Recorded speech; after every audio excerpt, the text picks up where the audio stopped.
ដល់អ្នកដែលធ្លាប់នៅក្បែរ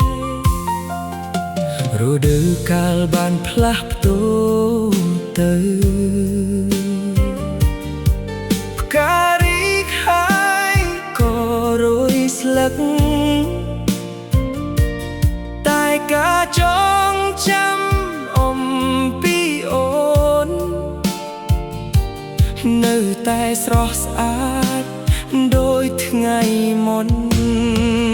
បេះដូងនៅអូម៉ូរីនៅតែហៅឈ្មោះអូនរាល់ថ្ងៃទោះឆ្ងាយប៉ុន្មានគីឡូម៉ែត្រក៏មិនអាចបំបែកចិត្តបងបាន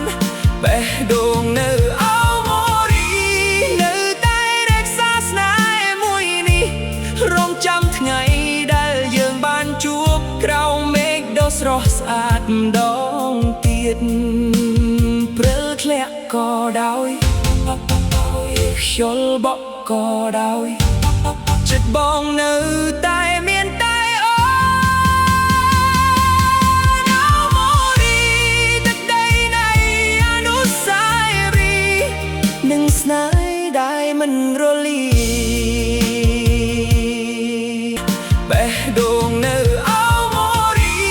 នៅតែរក្សាស្នេហ៍មួយនេះរងចាំថ្ងៃដែលយើងបានជួបក្រោមមេឃដ៏ស្រស់ស្អាតម្ដងទៀតព្រិលធ្លាក់ក៏ដោយខ្យល់បក់ក៏ដោយចិត្តបងនៅតែ